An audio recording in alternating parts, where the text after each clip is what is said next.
मनुष्य जीवनामध्ये एक जबाबदारी नावाचाच कॉन्सेप्ट आहे.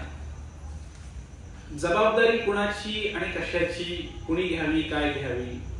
तसं प्राण्यांच्या जीवनामध्ये सुद्धा जबाबदारी आहे, पशूंच्या जीवनामध्ये सुद्धा जबाबदारी आहे.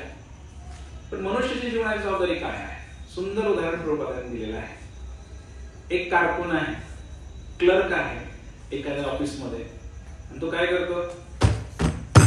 शिक्के मारतो. शिक्के मारतो आणि नंतर काय होतं? त्याला काय देणं घेणं नाहीये की कुठला कागद आहे, कुणाला द्यायचा आहे, किंवा काय महत्वाचं किती आहे. फक्त शिक्के मारायचं काम आहे. सही करतो का क्लर्क? सही करत नाही. शिक्का मारण्याचं काम महत्वाचं आहे का क्लर्क सही करण्याचं काम महत्वाचं आहे? सही करण्याचं काम महत्वाचं आहे. आणि एका ऑफिस मध्ये एक साहेब बसलेला असतो, निवांत आयुष मध्ये असा खुर्ची टाकून बसलेला आहे, मस्त एसी वगैरे लावलेला आहे. आणि तो काय करतोय? फक्त असं 2 मिनिटात सह्या करून टाकतो साहेब. आणि बिचारा क्लर्क दिवसभर शिक्के मारून मारून मारून मारून कंटाळून जातो. आणि साहेब काय करतो? 5 वाजता काय म्हणतो? शिक्के मारून झाले का? तुम्ही थोडे राहिले, मध्ये कंप्लीट करून घरी जा. मी चाललो थोडं. साहेब निघून गेला तरी हा शिक्केच मारतोय. एवढं काम करून सुद्धा त्या कारकुनाला पगार किती आहे हो? 10,000 रुपये समजूया. पण त्या ऑफिसरला, ऑफिस मध्ये बसलेल्या साहेबाला 1,00,000 रुपये पगार आहे. काम तर काहीच करत नाही तो, नुसता ऑफिस मध्ये बसून 1,00,000 रुपये पगार आहे. आणि जो कारकून आहे त्याला 10,000 रुपये पगार आहे. मग प्रश्न विचारला गेला, अहो एवढं काम करतो हा, म्हणजे ह्याला पगार कमी कसं काय? उत्तर सांगा तुम्ही. उत्तर काय? जबाबदारी. जबाबदारी फार महत्वाची आहे. कारण शिक्के काय कोणी मारू शकते हो, पण साईन करणं ते बघावं लागतं की कुठला कागद आहे, कुणाला द्यायचा आहे, कितपत महत्वाचा आहे, सही करायची का नाही करायची. अगदी याच प्रमाणे आपल्याला मनुष्य जन्म भेटलेला आहे. आणि प्राणी पण आहे, प्राण्यांचा पण जन्म आहे. कुत्रे आहेत, मांजर आहेत, पशु पक्षी, चिमणे आहेत, कावळे आहेत, सगळे प्राणी आहेत. मग फरक काय आहे? जबाबदारी. ते क्लार्कचं काम म्हणजे पशु पक्ष्यांचं काम आहे हो, पण साहेबाचं काम म्हणजे मनुष्य जीवन आहे. हे फार महत्वाचं आहे. विचारपूर्वक सही करायला पाहिजे. जबाबदारी आहे याच्यामध्ये. पण प्रश्न असा उपस्थित होतो की मग आपणच क्लर्कची कामं करायला लागलो, क्लर्क सारखं वागायला लागलो, तर मग कसं व्हायचं? तुम्हाला पगार कसा द्यायचा 1,00,000 रुपये? सरकार काय विचार करेल ना की अनेक तुम्हाला साहेबाची खुर्ची दिलेली आहे, एसी लावून दिलेला आहे, सेपरेट ऑफिस दिलेला आहे, म्हणजे तुम्ही व्यवस्थित विचार करून सह्या करायला पाहिजे होत्या. तुम्ही जर क्लार्क सारखं वागायला लागले तर मग कसं होणार? जबाबदारी हे मनुष्य जीवनाचं लक्षण आहे. नाहीतर मग महाभारतामध्ये एक श्लोक येतो, त्यामध्ये असं वर्णन केलेलं आहे, आहार निद्रा भयमैथुनं च सामान्य एतत् पशुभिः समान धर्मो हि तेषाम् अधिको विशेष धर्मेण हीन पशुभिः समान. आहार, निद्रा, भय आणि मैथुन, मुलबाळ उत्पन्न करणं, हे सारखंच आहे. प्राण्यामध्ये पण सारखंच आहे, मनुष्यामध्ये पण सारखंच आहे. मग अशी कोणती गोष्ट आहे की जी मनुष्याला मोठं करते आणि प्राण्याला छोटं करते? प्राण्यांच्या तुलनेमध्ये आपण महान आहोत की नाही? आहोत की नाही? माणूस जन्म किती दुर्मिळ आहे असं म्हणतो आपण. कोणती अशी गोष्ट आहे सांगा बरं? धर्मो हि तेषाम् अधिको विशेष. धर्म ही अशी गोष्ट आहे की जी प्राण्याला आणि माणसाला वेगळं करते. नाहीतर मग आपण पण प्राणीच झालो की मग आपल्याला एक, कोणाला 2 पाय आहेत, कोणाला 4 पाय आहेत, कोणाला शेपूट आहे, आपल्याला नाहीये. एवढाच फरक आहे. धर्मेण हीन पशुभिः समान. धर्माची जबाबदारी माणसांवर आहे, प्राण्यांवर नाहीये. पण इथं काय म्हणलेलं आहे की जर असं आपण दुर्लक्ष केलं तर जो जबाबदारीने वागणार आहे त्या व्यक्तीला म्हणायचं सूर म्हणजे साधू. जो जबाबदारी घ्यायला तयार आहे तो साहेब, जो जबाबदारी जास्त घेत नाही तो क्लार्क. जो जबाबदारी घेतो तो आस्तिक, धर्माने चालणारा सूर व्यक्ती. दुसरा आहे असूर व्यक्ती. आलं श्लोकामध्ये बघा, असूर्या नाम ते लोक असुर कुणाला म्हणायचं? हे काय सूर, सूर माहितीये का संगीतामधला सूर, आणि काय बेसूर, जो त्याला गायला येत नाही, तो असुर. म्हणजे काही लोक या समाजामध्ये राक्षसी वृत्तीचे आहेत, त्यांच्यासाठी हा विशेष श्लोक आहे की ते कुठं जातील, मृत्यूनंतर कुठं जातील. हे जे राक्षसी वृत्तीचे लोक आहेत, असुर लोक आहेत, ते नेमकं कुणाला म्हणायचं? आत्म्याची हत्या करणाऱ्या व्यक्तीला असुर म्हणायचं. तुम्हाला आत्म्याची हत्या तर होत नाही, तुम्ही गीतेमध्ये शिकवलं होतं. काय शिकवलं होतं? नैनम चिंतन्ति शस्त्राणि नैनम दहति पावकाः न चैनम क्लेदयन्त्यापो शोषयति मारुतः. आत्म्याला मारू शकत नाही, आत्म्याला भिजवू शकत नाही, आत्म्याला वाळवू शकत नाही, आत्म्याला जाळू शकत नाही, त्याला पाण्याने भिजवू शकत नाही, काहीच करू शकत नाही आत्म्याला. आणि आता तुम्ही म्हणताय आत्महत्या. खरं हा शब्द चुकीचा आहे. तर शास्त्रामध्ये का वापरलाय आत्महत्या शब्द? आपण एखाद्या व्यक्तीने जर आत्महत्या केली तर काय म्हणतो? म्हणजे फास घेतला, फास घेऊन मेला, आपण काय म्हणतो? आत्महत्या केली. तसं आत्म्याची तर हत्या करू शकत नाही. मग आत्महत्या शब्द आला कुठून? आत्महत्या म्हणजे काय हे आजच्या श्लोकात आपल्याला शिकायचं आहे. याचा अर्थ वेगळा आहे. आत्महत्या या शब्दाचा अर्थ वेगळा आहे मंडळी. एखादा व्यक्ती मृत्युमुखी स्वतःहून त्याने खुदकुशी, हिंदीमध्ये काय म्हणतात त्याला? खुदकुशी केली म्हणे. म्हणजे स्वतःच्या इच्छेने तो मेला, जाळून मेला, फॅमिली लटकून मेला. मग आत्महत्या म्हणजे काय नेमकं? तर आजच्या श्लोकामध्ये शेवटचा श्लोक आहे, च आत्महनो जनः. तो आत्म्याची हत्या करतो. कशी करतो पाहूया. जो भगवान विष्णूंच्या चरण कमळांना अंतिम ध्येय समजून वागतो, त्याचा कार्यकलाप सूर्याच्या मार्गाप्रमाणे प्रकाशमान होतो. तर इथं असं बुद्धिमान मनुष्याने लक्षात ठेवलं पाहिजे की हे जे मनुष्य शरीर भेटलेलं आहे, हे मनुष्य शरीर आपल्याला कशासाठी भेटलेलं आहे? तर भगवंतांची प्राप्ती करण्यासाठी भेटलेलं आहे. याच्यामध्ये तीळ मात्र शंका नाही. अन्य कोणताही विचार करायला नाही पाहिजे. हे कशासाठी भेटलं असेल मनुष्य शरीर तुम्हाला? कारण ज्या दिवशी मृत्यू येतो त्यावेळेला या जगातले सगळ्या गोष्टी इथंच राहतात, जे नश्वर आहे हे सगळं जग, आणि एक वेगळा प्रवास किंवा अंतिम प्रवास आमचा सुरू होतो. प्रवासामध्ये आम्ही कुठेपर्यंत पोहोचतोय? सूर व्यक्ती कुठे जाऊ शकतो, असुर व्यक्ती कुठे जाऊ शकतो, म्हणजे राक्षसी व्यक्ती कुठे जाऊ शकतो, आणि चांगला व्यक्ती कुठे जाऊ शकतो, साधू व्यक्ती कुठे जाऊ शकतो, याचं विवेचन आजच्या श्लोकामध्ये दिलेलं आहे मंडळींना. असं सांगितलेलं आहे की आपण मनुष्य जीवनामध्ये जर जबाबदारी नाही पत्करली तर मग कसं होणार आपलं? त्याच व्यक्तीला आत्महता असं म्हटलेलं आहे, आत्म्याची हत्या करणारा. तुम्हाला एखादं काम दिले आणि ते काम तुम्ही केलंच नाही, जबाबदारी घेतलीच नाही, म्हणजे तुम्हाला काय म्हटलं होतं माहिती का? काम चुका म्हटलं, बरोबर आहे का? मग मालक पेमेंट देईल का तुम्हाला? एकदा दोनदा बघेल, एकदा दोनदा बघेल. काय बघेल? याला काम दिलं होतं पण हा काय करत नाही व्यवस्थित. मग त्याला काय केलं जातं? त्याला सांगितलं जातं तेव्हा उद्यापासून कामावर काय येऊ नकोस, तर तुला पगार पण आणि भेटणार नाही, आणि काम जर चांगलं केलं नाही तर पुन्हा त्याला संधी पण देणार नाहीत. असा एक विषय आहे मंडळी. म्हणून मी तुम्हाला नेहमी सांगतोय, नो मोर चान्स. हा जन्म पुन्हा नाही. भगवंतानी एक संधी दिलेली आहे, त्याचं सोनं करायचं आहे. भगवंतानी चान्स दिलेला आहे, मनुष्य जन्माला घातलेला आहे, आणि तुम्ही जर पुन्हा पुन्हा त्याच चुका करत असाल मग काय भगवंत विचार करतील? अरे याला मनुष्य जन्म दिला पण हा तर फक्त खाण्यापिण्यामध्येच व्यस्त आहे, संसारामध्येच व्यस्त आहे, काय करू याचं? पुढचा जन्म त्याला मनुष्य द्यायचा का? काय विचार करावा लागेल. ठीक आहे, मग याला आपण काय करू? कुत्र्याचा जन्म देऊन टाकू. कशाला कुठला जन्म द्यायचा? मग मांजराचाही मिळू शकतो, मुंगीचा मिळू शकतो, कुठलाही मिळू शकतो. No more chance.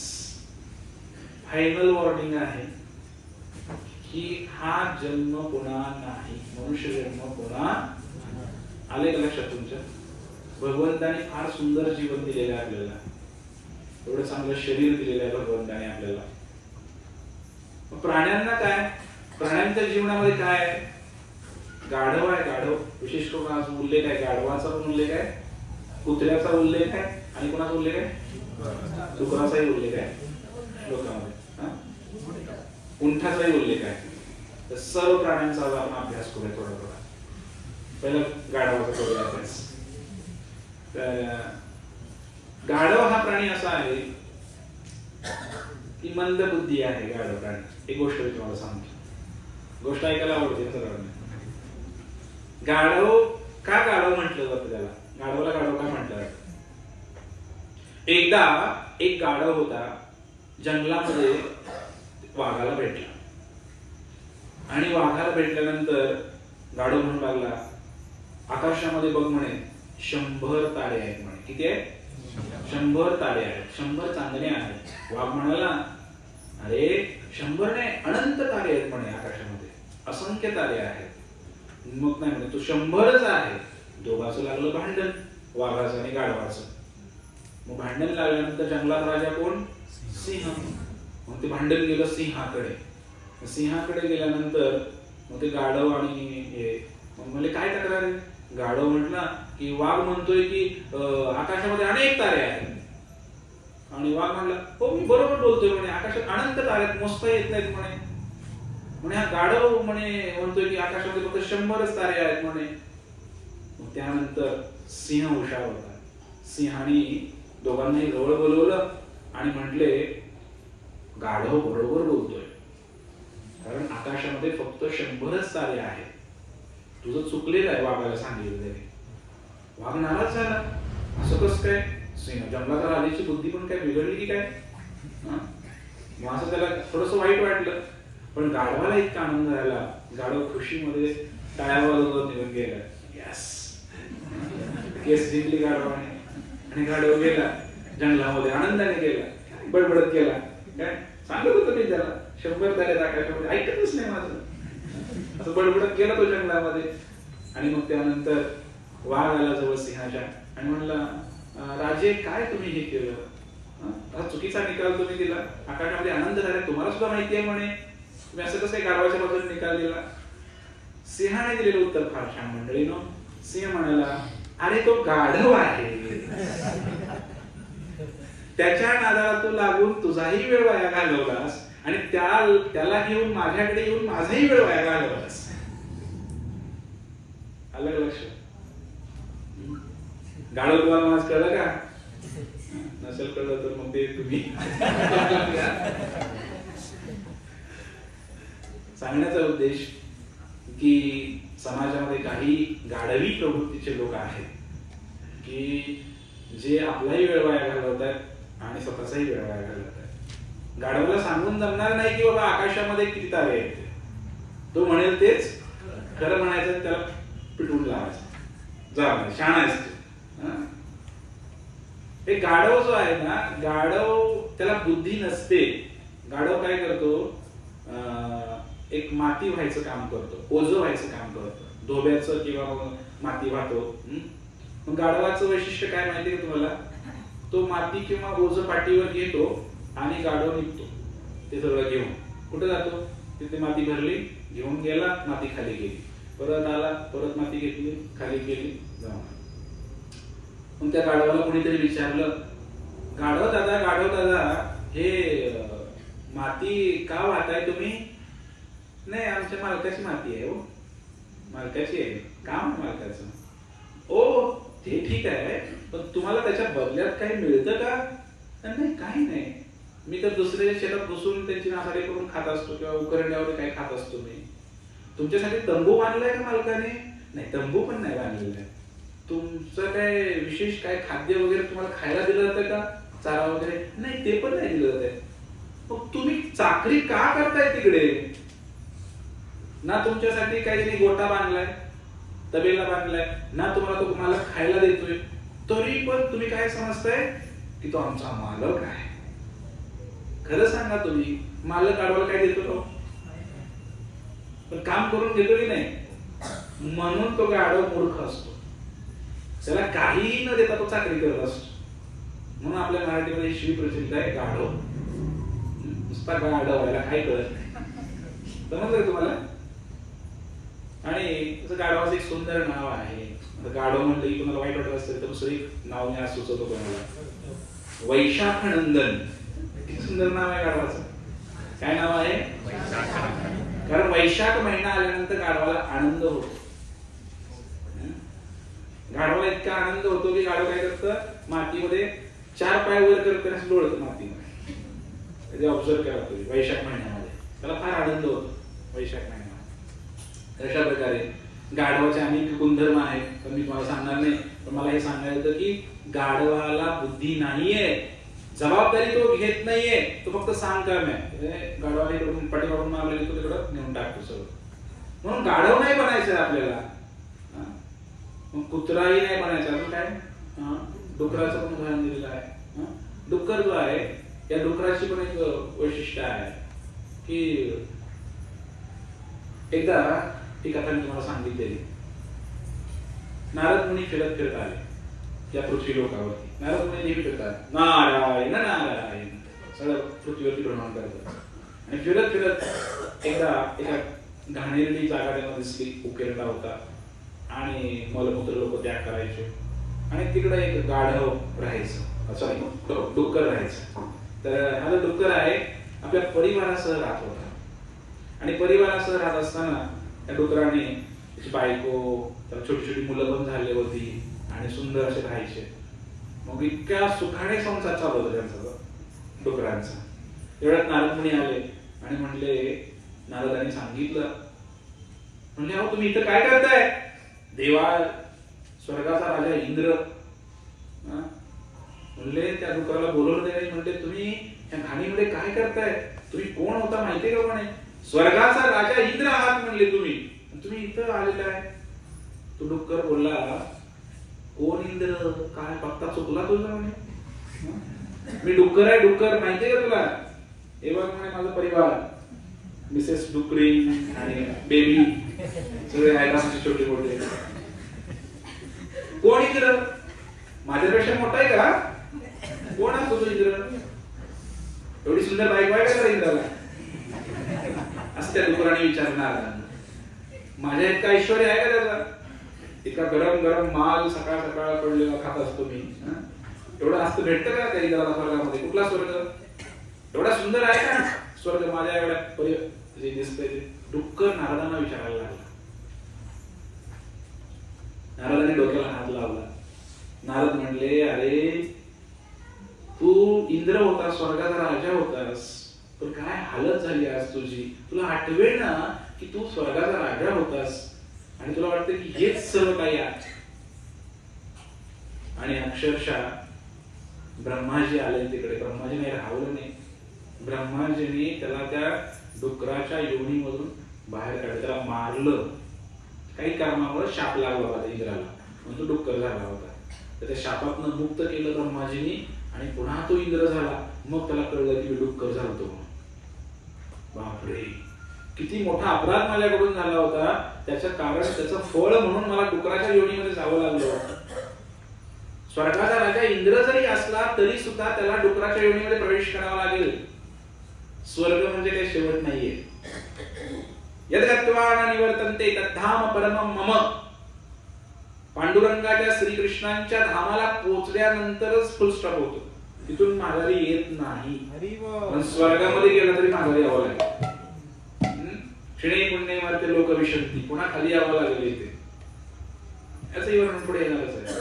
सांगण्याचा उद्देश म्हणजे आपण भ्रमामध्ये राहतो की नाही नाही मला हे करायचं आहे, पण जशी जशी आपली चेतना आहे तसा जन्म आपल्याला मिळेल. मग आणि त्या योनीमध्ये गेल्यानंतर पण बुद्धी नाहीये. डुकराला कुठे बुद्धी आहे? गाढवाला कुठे बुद्धी आहे? आणि त्या उंटाला तर कुठे बुद्धी आहे? उंटाचं काय वैशिष्ट्य आहे? उंट जातो वाळवंटामध्ये राहतो, मग तिकडे जरा हिरवा पालेभाज्या कमी आहे, खायला झाडं वगैरे काही नाहीये. तो उंट काय करतो? काटेरी झाडं खातो. काटेरी झाडाचं नाव सांगा एखादं. बाभळ, अजून निवडुंग, म्हणजे कॅक्टस, तेच इंग्रजीमध्ये काय. हे जे झाड आहे त्याला काटे आहेत अशी झाडं उंटाला आवडतात, कारण उंट काय करतो, ते झाडं खातो आणि त्याला फार आनंद येतो त्याच्यामध्ये. ऍक्च्युली त्या झाडामध्ये कोणताही रस नाहीये. त्या काटेरी झाडामध्ये काही रस आहे का हो? नुसते काटे आहेत. पण उंटाला का आवडतं ते सगळं? कारण ते खाताना त्या उंटाची जीभ फाटते. ती जीभ फाटल्यानंतर यातनं रक्त येतं आणि हे रक्त गोड लागतं त्याला आणि त्याला वाटतं त्या झाड किती चविष्ट आहे, म्हणून तो ते झाड खात असतो. हा भ्रम नाही का हो मंडळी? हा भ्रम आहे की नाही?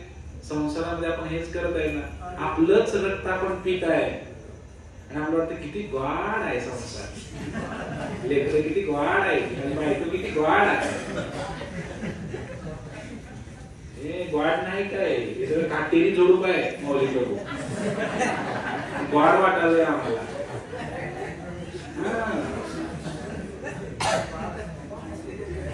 येते का लक्षात तुमच्या? इथं ग्वाड काहीच नाही हो, सगळं काटत आहे सगळे. पण ते फाटले आपलं जीभ, रक्त येते आपलंच, पितोय आपणच आणि सुख वाटतंय आपल्यालाच. काय सुंदर आहे.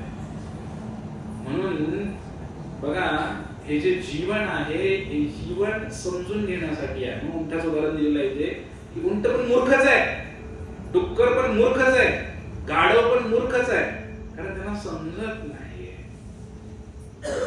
समजण्याची बुद्धी तर मनुष्यामध्येच आहे ना, फक्त बुद्धी मनुष्याला दिलेली आहे. मग हाच जन्म वाया घालवला, समजून घेतलं नाही, परत काय करणार आपण प्राण्यांच्या जीवनामध्ये जाऊन? माशाचं उदाहरण दिलेलं आहे. आत्महनः, आत्म्याची हत्या करतो म्हणजे नेमकं काय? मासा काय करतो? खरं तर मासा इतका सुखी प्राणी आहे बघा, सुखी राहायला पाहिजे माशांना सुद्धा. समुद्रामध्ये किती व्हरायटी आहे तुम्हाला सांगतो. इतक्या प्रकारचे खाली गवत आहे समुद्रामध्ये, पाणी आहे, सगळी काही सुविधा समुद्रामध्ये आहे, तरी सुद्धा माशाला राहवत नाहीये. एखादा वरून काहीतरी असं गळाला लावून सोडलं खाली, पटकन त्याला पकडते. काय बुद्धिमान म्हणायचं? काय कमी आहे समुद्रामध्ये मला सांगा की? याने काय लावलं, थोडस काय गुळ वगैरे काय लावलेलं, थोडस त्याला आकर्षित करून घेत होतो, म्हणजेच आत्म्याची हत्या करतो. याला म्हणलेलं आहे आत्महत्या. आलं का लक्षात तुमच्या? थोड्याशा भौतिक सांसारिक आकर्षणापोटी, म्हणजे आकर्षण कुठलंही असो, पैशाचं आकर्षण असो, स्त्री पुरुषामधलं आकर्षण असो, संपत्तीचं आकर्षण असो, नोकरीचं आकर्षण असो, त्याच्या पोटी आम्ही थोडासा त्या गळाला अडकतोय. सुखात आहे, सुख आहे, भरपूर सुख आहे, पण जाणीवपूर्वक त्यात पडायचं, अडकून घ्यायचं आणि परत बोंबलायचं, दुखतंय म्हणून. आलं लक्षात तुमच्या? हत्तीचं पण तेच उदाहरण आहे मंडळी. त्याचं उदाहरण काही दिलं नाही ते मी सांगतो तुम्हाला. हत्ती काय करतो? हत्तीला ऊस फार आवडतो. काय आवडतो? ऊस फार आवडतो. जंगलामध्ये इतकं गवत असतं हत्तीला, अनेक प्रकारची व्हरायटी असते खाण्यासाठी, पण हत्ती काय करतो? ऊसच त्याला खायचा असतो. म्हणून हत्ती काय करतो? शेतकऱ्याच्या ऊसामध्ये घुसतो. म्हणजे जंगलाच्या जवळ शेती आहे, हत्तीची भीती आहे, ते लोक काय करतात? शेतीला कंपाऊंड करतात. आणि कंपाऊंड कशाच करतात माहिती का? तारेचं करतात. साधे तारेचं नाही, अशी एक तार असे, तारेला असा फटका असतो, कुणी जवळ नाही गेला तसं अंग फाटू शकतो. आपण जे कंपाऊंड मारतो काय गेला तारेचं कंपाऊंड, काटे असतात त्याला असे, आणि काही काही लोक त्यात करंट पण सोडतात. 5 व्होल्टचा जो प्राण्यांना चटका बसल्या करंट सोडतात, कंपाऊंड मध्ये करंट सोडतात. मग हत्ती काय करतो? हत्ती येतो आणि बघतो, सोंडेला थोडासा हलवतो तो, तर सारखं टोचत असतं सोंडेला. सोंडे नाजूक असते हत्तीची. मग तो काय करतो? प्रयत्न तर करतो, पण सोंडेनं काही निघत नाही. पुढचा भाग नाजूक आहे, सेन्सिटिव्ह आहे हत्तीचा. हत्ती काय करतो? उगत जातो त्या कंपाऊंडला जाऊन काय करतो? माग असा रेलतो असं, उगत असं काय, त्याचे कंपाऊंड आहे, जाळी मारलेली आहे, त्याला तो मास्क आहे सारखा असं करतो. रात्रीच्या वेळी, दिवसा नाही, रात्रीच्या वेळी जागरण करून तो तिकडे गेलेला आहे ऊस खाण्यासाठी, आणि असा असा रेलतो सारखा. रेलताना काय होतं, ती जी जाळी आहे ना मागच्या बाजूला पायाला वगैरे थोडीशी त्रास होतो, फाटतं शरीर हत्तीचं. पण हत्तीचं पण वजन आहे ना, हत्तीच्या वजनाने तो खांब पण पडतो खाली, खांब पडतो, आणि हत्तीचा पाय काही एवढा उचलतो, जास्त उचलत नाही हत्तीचा पाय, असा जास्त वर होत नाही हत्तीचा पाय. त्यामुळे ते कंपाऊंड पडतं खाली, आणि त्या कंपाऊंड मधून तारेच्या हत्ती पलीकडे जातो. पलीकडे गेल्यानंतर जाताना पण त्याचे पाय फाटतात सगळे, पोटाला लागतं ते जाळी, रक्त यायला लागतं. आत जातो, मनमुराद ऊस भरपूर खातो तो हत्ती. फार त्रास होतो हत्तीला ऊस खाण्यासाठी कंपाऊंड तोडून जायला, पण त्यातला आनंद वेगळाच आहे, तो आनंद घेण्याचा प्रयत्न करतो. आणि जंगलामध्ये एवढं गवत, विविध प्रकारचं गवत, झाडं आहेत की, पण ते झाडं नाही, थोड्याच्या ऊस खाण्याच्या आकर्षणासाठी त्यानं काय केलं, जागून रात्री तो येऊन थोडं फाटलं, पण तो आनंद घेतलाच. आलं लक्षात? हे संसाराचं आकर्षण असंच आहे ना, फाटलं तरी चालेल, पण आम्ही तो आनंद घेणारच, दुःख घेणारच. ते दुःखातनं आम्हाला सुखाचा अनुभव करायचा आहे. म्हणजे प्राणी सुद्धा, हत्ती पण मूर्ख बनतो कधी कधी. प्राण्यांची उदाहरण आता लिस्ट झाली प्राण्यांची म्हणून मी सांगितलं तुम्हाला. आणि असे अनेक प्राणी आहेत की जे फार जगण्यासाठी पण संघर्ष करतायत, किंवा त्यांना भगवंताने भरपूर काही दिलेलं आहे, पण तरी सुद्धा त्यामध्ये समाधानी नाही. थोड्या थोड्या आकर्षणासाठी काय करतात, लाईटचे किडे आहेत, लाईट आली की तिकडे प्रकाशाकडे आकर्षित होतात, दिव्याकडे जवळ जातात मारतात, दिव्याच्या जवळ गेले की मारतात. आकर्षण, आकर्षण भगवंताने असं ठेवलेलं आहे विशेष. हरिण, हरिण फार मस्त हलक्या शरीरात टुंटून उड्या मारते, मस्त चाललेलं आहे हरणाचं. कुठून तरी आवाज आला, हरणाला संगीत फार आवडते, आकर्षित होतो हरिण. आणि हरिण काय करते, टुनू टुनू टुनू टुनू उड्या मारत त्या आवाज दिशेने पळते.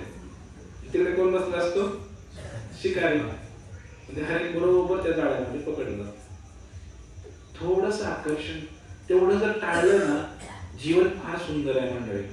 पण आपण काय करतो, थोड्याशा सुखासाठी एवढ्या मोठ्या सुखाला लात मारलेली आहे. मनुष्य जीवन भगवंताला प्राप्त करायसाठी म्हटलेलं आहे छोटे छोटे. हा तिकडं सुख असेल का हो, अमेरिकेमध्ये असेल तर सुख, अमेरिकेत जाळण जो सगळं निघायला लागला, कशाचं सुख आहे? सुख भारतात आहे, पण त्याला तिकडे सुख वाटतंय. मग तिकडे जायचं, रशियामध्ये जायचं, अमेरिकेत जायचं, तिकडे शिकायचं, MS करायचं, तिकडं सेटल व्हायचं. सेटल या जगात कोण होत असतंय का? भारतात राहिले का अमेरिकेत राहिले काय? आम्ही अमेरिकेत सेटल झालो आहे, काही होत नसते, सगळा भ्रम आहे. अवघा भ्रम विषयांचा तुकाराम महाराज, काही नाही, सगळं भ्रम आहे. प्राण्यांना जसा भ्रम झाला ना, तसा भ्रम आपल्यालाही होतोय. म्हणून या मनुष्य जीवनामधून आपल्याला बाहेर पडायचं असेल, या भौतिक जगामधून, तर भगवंताचं भजन केलं तरच हा भ्रम नष्ट होऊ शकतो. बरेच लोक परमनंट निवास करण्याच्या नादाला लागलेले आहेत. म्हणजे एक संत म्हणतात की do not try to make this material world permanent place in material world. तुम्ही या भौतिक जगामध्ये पक्की जागा बनवायचा विचार करू नका. Try to escape from this world. तुम्ही इथून सुटण्याचा विचार करा. Because there is a permanent residence.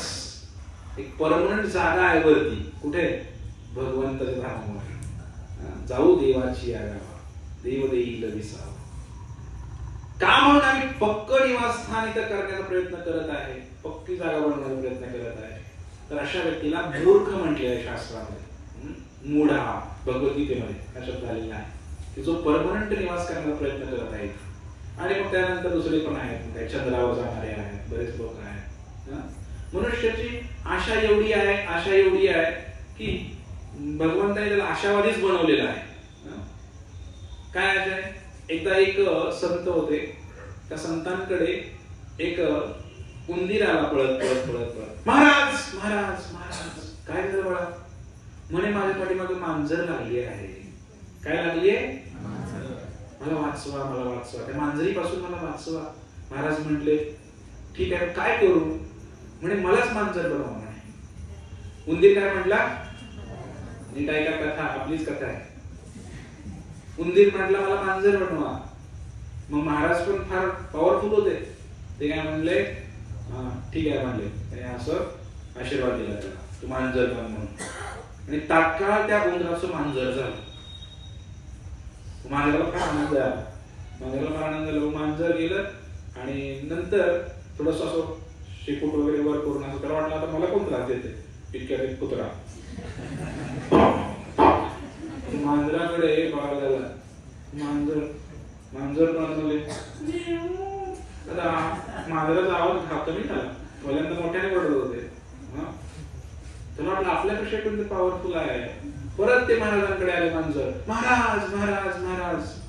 काय झालं म्हणे, कुत्रा मागं लागला. बघ आता काय करू, मला कुत्रा बनवा म्हणे.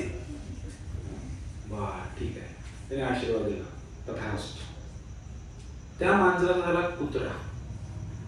कुत्रा झाल्यानंतर थोड्या जंगलात फिरायला लागला. माझ्यासारखं कोण नसताना वाटायला लागलं, थोड्या जंगलात फिरायला लागला. जेव्हा गेला तो जंगलामध्ये, त्यावेळेला त्या ठिकाणी तिकडं एक वाघ आला. वाघाने आवाज काढला कुत्र्याचे, एकदम घाबरलं कुत्र्या. पुन्हा पळत पळत पळत महाराज महाराज महाराज मला तुम्ही भीती वाटते म्हणे, वाघ मागं लागलेला आहे, काय करू म्हणे, मला वाघ बनवा. महाराजांनी तथास्तु. आणि त्या कुत्र्याला वाघ तयार झाला. वाघ तयार झाल्यानंतर तो कुत्रा जसा वाघ झाला तसा तो पण जिभल्या टाकायला लागला. त्याला लागली भूक. आणि त्याने काय केलं, त्या महाराजाकडेच बघायला लागला. ज्याने त्या कुत्र्याला वाघ केला तो वाघ महाराजांवर जाऊन गेला. महाराजांनी पण तात्काळ ओळखलं की आता आपल्याला खाणार आहे. आणि महाराजांनी तात्काळ मंत्र टाकला, पुनर्मुषिक भव. संस्कृत मध्ये काय, पुनर्मुषिक भव, पुन्हा उंदीर हो म्हणे. त्या वाघाचा झाला उंदीर. आलं लक्षात तुमच्या, वाघात काय झाला, उंदीर झाला. उंदीर परत पळायला लागला. काय कळालं कथेवरून आपल्याला, आशावादी आहे माणूस. पुन्हा ते आपल्याला थोडस जरी काही भेटलं तरी पुन्हा काहीतरी हवंसं वाटतं, पुन्हा काहीतरी हवंसं वाटतं. म्हणून या संसारिक इच्छा, या भौतिक इच्छा काही कधी पूर्ण होत नाही. आणि जो पूर्ण करण्याचा प्रयत्न करतोय त्याला एक सुंदर शब्द शास्त्रामध्ये मूढः, मूर्ख. काय शब्द आहे, म्हणा ना तुम्ही, म्हणा काय, कोण, मी, कोण मूर्ख, आम्ही नाही, मी म्हणायचं. दुसऱ्यावर टाकले त्याची जबाबदारी कमी होते ना. मूर्ख कोण,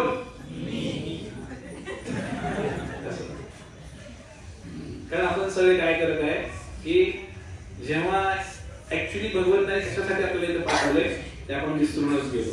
आणि दुसरा एक शब्द आलेला इथे, ज्ञान, अज्ञान. काय अंधेन तमसा वृता. अज्ञान इतकं झालेलं आहे मंडळींनो की कशासाठी आलोय हेच विसरलो आपण. पंढरपूरला गाडीत बसलोय, गेलोय, कशासाठी गेलोय, विठ्ठल दर्शन करायचंय. पण तिथं गेल्यानंतर विसरलो स्टँड वरती की अरे विठ्ठल दर्शन करण्यासाठी मी आलो होतो का, अच्छा ते लक्षातच नाही माझ्या. गेला स्टँड वरती आणि पुन्हा गाडीत बसून माघारी आला इकडे. असे काही लोक बहुत मध्ये आहेत, नाव नाही सांगत, त्यांचं लक्षात राहत नाही. याला काय म्हणायचं, मूर्ख, वेडा. एक राजा जंगलामध्ये चालला होता. दिवसभर त्याने शिकार वगैरे केली आणि नंतर तो गेला, रस्ता चुकला शिकार करता करता आणि दुसऱ्या रस्त्याने गेला. भटकत भटकत गेला. एक संध्याकाळ झाली, थंडीचे दिवस होते आणि एका गावामध्ये पोहोचला, वस्तीवर पोहोचला. त्या वस्तीवरचे काही घरातले लोक बाहेर येऊन त्या ठिकाणी शेकोटी पेटवली होती आणि शेकोटी पेटवून चांगली उबदार हवा घेत होती. मग राजाला पण बरं वाटलं, काहीतरी माणसं भेटली. राजा पण गेला आणि तिथे शेकोटी जवळ जाऊन बसला आणि शेकोटी जवळ जाऊन बसल्यानंतर गरम गरम हवा घ्यायला लागला. पण अचानक कोणी राजाने पाहिलं की फार सुंदर सुवास सुगंध सुटलेला आहे. काय बरं झालं? तर त्या ठिकाणी त्या शेकोटीमध्ये पेटवली जाणारी जी लाकडं होती ती चंदनाची होती आणि त्यामुळे इतका सुवास पसरला होता तिकडे. त्यावेळेला राजाने त्या वस्तीवरच्या लोकांना समजून सांगितलं, अरे बाळांनो, तुम्ही शेकोटी पेटवण्यासाठी जी लाकडं वापरतायत साधारण लाकडं नाहीत, ही तर चंदनाची लाकडं आहेत. ही लाकडं जर तुम्ही घेऊन आमच्या राज्यामध्ये आला, तुम्हाला लाखो करोडो रुपयाचा फायदा होईल. तुम्ही चक्क जाळताय. तर लोकांनी डोक्याला हात लावला. आम्हाला माहितच नाही म्हणजे की या चंदनाला एवढी किंमत आहे. अशा प्रकारे मंडळींनो, आपला मनुष्य देह सुद्धा हा चंदनासारखा आहे. हे मनुष्य जीवन भेटलेलं आहे, पण ते लक्षातच येईना आमचे कशासाठी भेटलेलं आहे. खाएंगे पिएंगे ऐश करेंगे और क्या, पता ही नहीं कि भजन होता है, भगवान होते, सत्संग होता है, नाम जप होता है, कुछ पता ही नहीं. तर अशा प्रकारे आम्ही त्या चंदनाची लाकडं जाळतोय, म्हणजे हे मनुष्य जीवन जळतंय आमचं, एक दिवस कमी होतंय. आम्हाला ज्ञानच नाहीये. जेव्हा गुरु येतील आणि सांगतील की मनुष्य जीवनाचा उद्देश याच्याही पेक्षा काहीतरी वरचा आहे, तुम्ही काय करताय, तेव्हा मग थोडस लक्षात येईल आम्हाला आमची किंमत काय मनुष्य जीवनाची. अशा प्रकारे ज्ञान पण फार महत्वाचं आहे. ज्यांना ज्ञान नाहीये, अंधेन तमसा वृता, असे लोक जे आहेत अंधकाराने अज्ञानामध्ये भरपटलेली लोक आहेत समाजामध्ये. आणि म्हणून आपण काय करायला हवं की याच्यातून बाहेर पडायला हवं आम्ही. तर असूर्य, आता खरं तर फार सुंदर विवेचन केलेलं आहे प्रभुपादांनी या श्लोकामध्ये की मनुष्याची आणि प्राण्याची तुलना तर केलेलीच आहे, परंतु मनुष्य जीवनाचं ध्येय काय आहे हे सांगताना प्रभुपाद महाराज म्हणतात, एकतर प्राण्यासारखं वागू नका, कारण प्राण्यामध्ये आणि मनुष्यामध्ये फरक आहे. दुसरी गोष्ट आपण पाहत आहे की जेव्हा एक आता सगळ्यांनी ऐकले असेल, लहान असताना एक कुत्रा होता आणि तो कुत्रा काय करतोय, एक हाडूक सापडतो त्याला. हाडूक नको, भाकरीचा तुकडा सापडा असं म्हणून सत्संग मला चांगलं वाटत नाही सांगणं. एक भाकरीचा तुकडा सापडला कुत्र्याला आणि त्या कुत्र्याने तोंडामध्ये घेतला आणि सगळ्या गावभर फिरायला लागला भाकरीचा तुकडा घेऊन. मग काय झालं, त्यानं विचार केला, कोणतरी इकडं गावात खाल्लं तर दुसरा गल्लीतलं कोणतरी इकडलं तिकडलं, म्हणून तो गेला गावाच्या बाहेर.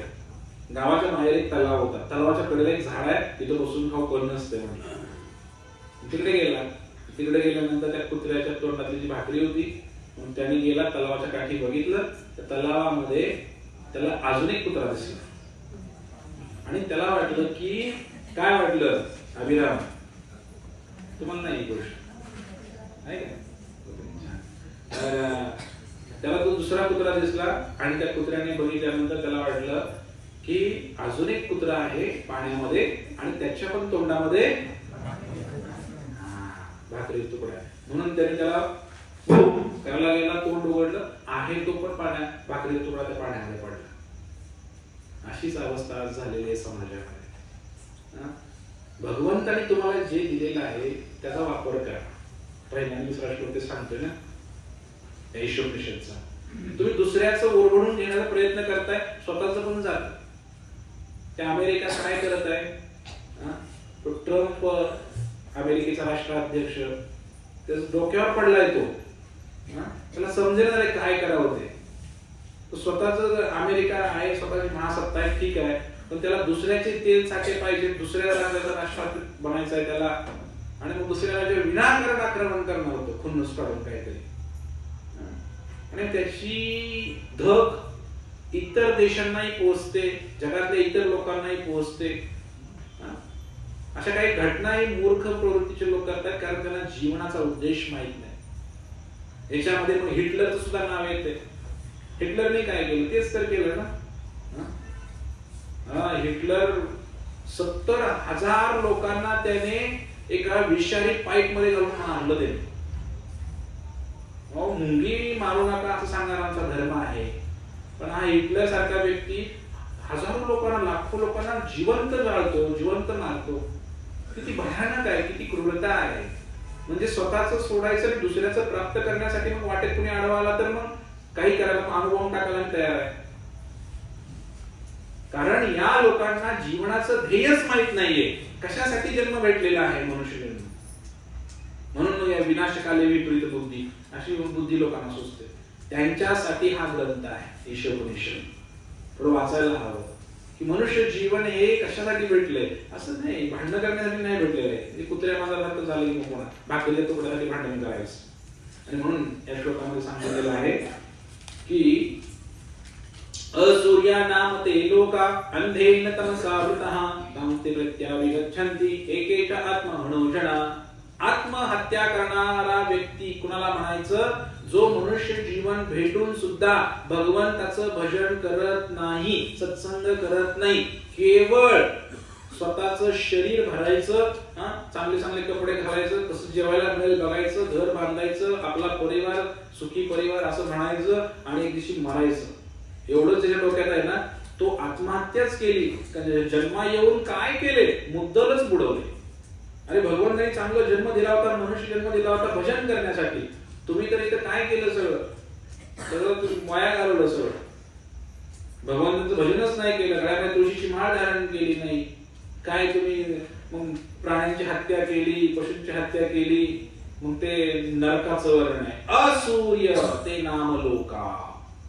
हे जे 14 लोक आहेत का, 14 लोक, मध्यभागी पृथ्वी आहे, वरती जनलोक, महलोक, तपलोक, ब्रह्मलोक, सत्यलोक, वरती सगळं स्वर्गलोक, आणि मध्ये पृथ्वी, आणि त्याच्या खाली परत 7 लोक, अतल, वितल, तलातल, महातल, रसातल, पाताळ. पाताळ लोक हा सर्वात शेवटचा लोक आहे, खालचा. तर त्याच्या खाली एक गर्भोदक सागर आहे, त्याच्यामध्ये हे सगळे 14 लोक आहेत. तर त्याच्या खाली एक लोक आहे, त्याचं नाव आहे नरक. काय नाव आहे? नरक. मग आजच्या श्लोकामध्ये हे वर्णन आहे की अशा लोकांना नरकामध्ये जागा दिली जाईल. की जे लोक काही काही पाप करतायत. कोणती कोणती पाप करतायत? मग श्रीमद भागवत नावाचा ग्रंथ आहे, त्याचा जो 5वा स्कंद आहे, याच्यामध्ये शेवटचा अध्याय आहे.